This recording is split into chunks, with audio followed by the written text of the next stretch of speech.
In this video, I'm going to introduce you to some of the most distinctive music on Earth. This is the first of two lectures over the gamelan music of Indonesia. Over the course of this unit, you're going to learn what a gamelan is and make the acquaintance of some of its constituent instruments and the traditions associated with them. We'll learn about two tuning systems for the gamelan, the slendro and pelog scales. We'll explore those sounds by means of several gendings, and we'll learn about some of the differences between the music of Java and Bali. You'll also encounter loud and soft playing styles, which are well represented in the second piece that I'll present in this lecture. As you hear this music, I believe you'll be struck by how different it sounds from any music we've heard so far in this class. And I'll try to show you why that is by comparing the two tuning systems of Indonesia with the diatonic scales used in Western music. And of course, we'll be exploring the formal structures of the music we hear and comparing those also with the kinds of structures we've encountered elsewhere. The modern nation of Indonesia is an archipelago, that is, a cluster of islands that were all generated by the geologic processes of seafloor subduction and volcanism. Those islands have been occupied by humans for tens of thousands of years. There was even an offshoot of the ancestral species Homo erectus that made it there and persisted until about 50,000 years ago when the first modern humans arrived. During the era of European colonialism, the islands were colonized by the Netherlands from around 1600 and were thus known as the Dutch East Indies. They won their independence in 1945 when they were renamed Indonesia.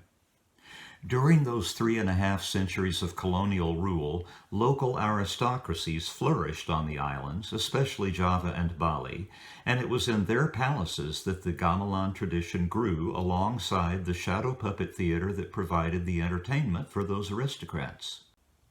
The music of the gamelan, in other words, was largely an adjunct, much like the orchestra that plays in the pit for an opera or musical theater production in the West.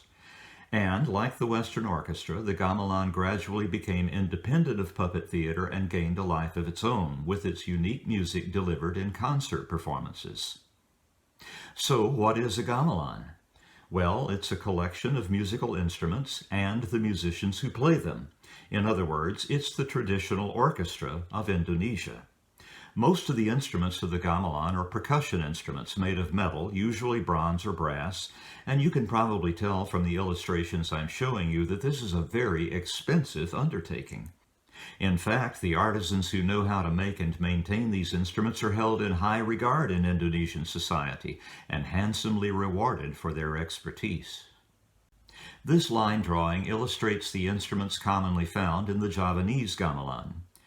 It would be a good idea to pause this video long enough to memorize a few of these instruments' names and to develop an idea of what sounds you can expect from them. Let me group these instruments into categories for you. I'll group them by the way they're made, and in a video I'll link you to, you can hear Professor Sean Hayward's way of grouping them by the way they're played. Across the top, you see two racks of hanging knobbed gongs. The one on the left is known collectively as kempel, and on the right you see the siam and gong, with gong, a word of Indonesian origin, both serving as a category and pointing to a specific instrument within that category. Let's start with the category assignment. Any knobbed metallic percussion instrument that produces a defined pitch is a gong, so that applies both to the hanging gongs across the top of the illustration and the kettle-shaped gongs that are set in racks, identified here and reading from left to right as bonang, kempiang, ketuk, and kenong. It might be useful to compare the large cymbal-like percussion instrument played in Western bands and orchestras, sometimes incorrectly referred to as a gong but properly identified as a tam-tam. This instrument may be familiar to some of you. Its sound is not a defined pitch, but rather a glorious splash of undefined cymbal-like sound. These gongs are more like bells than cymbals. Most of the other instruments in the gamelan are tuned slab metallophones, with slab referring to the metal keys or bars on which one plays with beaters, many of those also made of metal. These are similar, in other words, to the vibraphone used in the West. These include the synthum, the sarons, and the genders. The metal slabs of slenthums and genders are suspended, which gives them a different sound from the more hard-edged sarons. The instruments in this collection that do not meet the description of tuned metallic percussion include the gambang, a kind of xylophone with wooden keys, that's what xylophone means, the drums known as kendang, there are actually 3 of them, although the illustration shows only 2, the zither-like kelempung, also known as sitar, the 2-string spike fiddle called rebab, and the bamboo flute known as suling. The rebab is a sort of violin, and it shares its name with the rababa of Egypt and the rabab from Afghanistan, although it is more like the Egyptian instrument than the Afghan one. Regarding the suling, you can see that there are 2 flutes in that rack, and that the only difference between them is where the finger holes are drilled and how many there are. That's because one of those instruments, the one on the left, is tuned to the slendro scale, and the other to the pelog scale. It's time now to talk about those scales. In the interest of explaining this more fully, I'll direct you to a video by Mike Simpson, who will demonstrate those scales by playing them. Be sure to watch that video after you've watched this one. For now, I'll furnish a description that will fall a little short of adequate. The slendro scale is a 5-note scale, and the pelog scale includes 7 notes. In the slendro scale, the 5 notes are approximately equidistant from each of their neighbors, while the pelog scale includes larger and smaller intervals. If that last sounds like the diatonic scale used in the West, be assured that it's much different in sound, as the larger and smaller intervals of the pelog scale do not map onto the whole and half steps of the diatonic scale. This results in a sound that is quite different from the diatonic tunings that most of you are familiar with. It may in fact strike you as out of tune. Of course, it's a good idea to remember that had you grown up hearing gamelan music instead of Western pop music, the music of the West would probably sound as out of tune to you as gamelan music is apt to sound in Western ears. There really is no one right way to deploy the raw materials of the harmonic series. Now, to complicate matters, these tuning systems do vary from island to island and even court to court, so there's almost no systematizing them, and in any case, almost everything I say about them will be generalizations. I have a couple of pieces today to illustrate the instruments and tunings that I've talked about, and I'll start with a bubaran. A musical composition from Indonesia is known as a gending, and a bubaran is a gending with a time-honored role in musical performances. The word bubaran means dispersal, and the reason it's applied to this type of gending is that it's the kind of music ordinarily played while the audience is leaving the performance venue. In this recording, you'll hear graduate students in ethnomusicology at the University of Wisconsin-Madison building up the gending one section or cycle at a time. Each cycle consists of 4 phrases known as gongons, which are identified in my analysis as A, B, C, and D. Each of those phrases is 16 beats long, most of them comprised of repeated 4-note motives. On the final beat of each cycle, a single stroke on the large hanging gong marks the end of that cycle. The first of those cycles is played as an unadorned melody, a balungan, or melodic skeleton. Each subsequent cycle adds more instruments to the mix, playing music organized in increasingly fast notes, and the piece ends with everyone playing either the balungan or one of its many adornments. Those adornments are polyphonic layers of sound that are added atop each other in ever smaller, that is, faster, rhythmic divisions, resulting finally in a glorious welter of metallophone sound. In this performance, the drummer signals a gradual speeding up during the penultimate cycle and then a slowing down at the end. I've prepared an analysis that I hope will guide you through this efficiently and help you make sense of some music that is apt to sound quite unfamiliar. Be sure to relate my analysis to the unfamiliar vocabulary that I've used in describing some of the details of gamelan music. This is the Buburan Kembang Pasar.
I trust you noticed that as more and more instruments were added to that increasingly polyphonic texture, the music took on a clockwork quality, like a giant mechanical device of some kind, complete with gears and pulleys.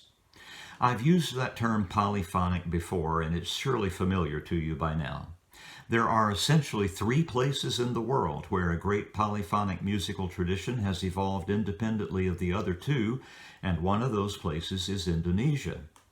The other two are Sub-Saharan Africa and Europe. None of those traditions sounds anything like the others.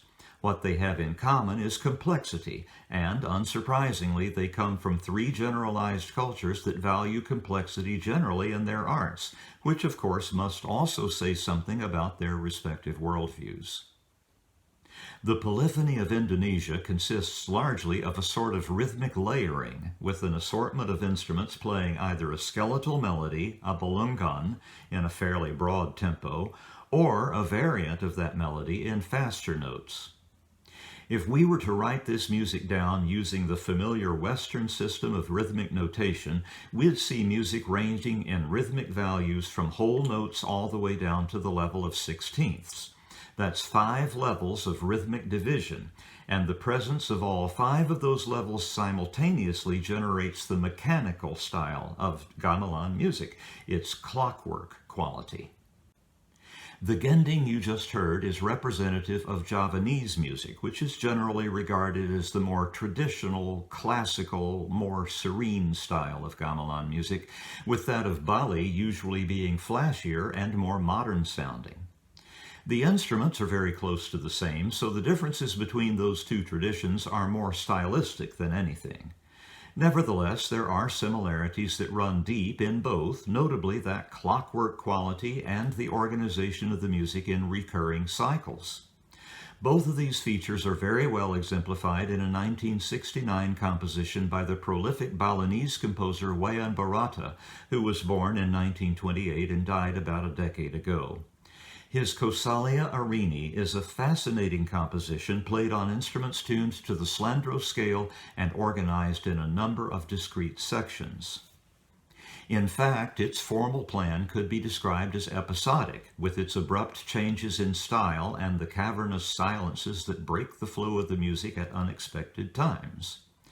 This piece features virtuosic playing on all of the gamelan's instruments, including solos and solo-like passages for the suling and rebab.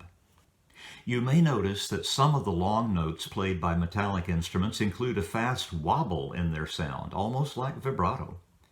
This effect is achieved by playing 2 instruments simultaneously, instruments tuned almost to the same pitch, but not quite. In other words, they're a little out of tune with each other, and the wobbling effect is produced by interference waves, not unlike those you can see if you walk to a still pond on a windless day, toss a couple of rocks in, and then watch the waves propagate from the impact points. Notice how they intersect, sometimes reinforcing each other, resulting in deeper troughs and higher crests. This is their amplitude. And sometimes canceling each other out.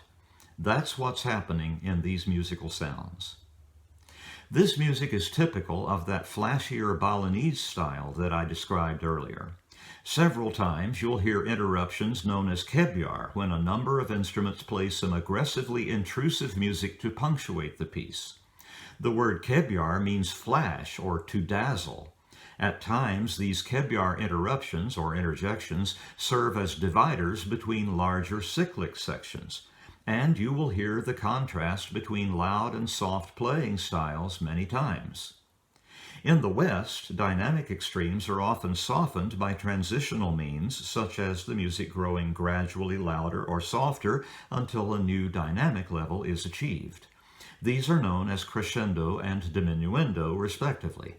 In gamelan music, such smooth transitions are typically avoided, and the effect is quite dramatic.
I hope this introduction to gamelan music has been intriguing and has whetted your appetite. There's a lot to learn about this complex polyphonic polychrome music, and this is, after all, only an introduction, only a little taste. I've indicated that I want you next to watch a 3-minute video by Mike Simpson over Slendro and Pelog tunings. Additionally, I'll link you to a very useful lecture by UCLA Professor Sean Hayward and a video of a performance of Kosalia Arini by an ensemble of gamelan enthusiasts in Montreal. I believe you will enjoy watching them play and that it will make all of this more real to you. In the next lecture, I'll talk about the puppet theater with which the gamelan was often associated and will introduce you to some music by a fine Sundanese band, Krakatoa, playing one of their most popular creations.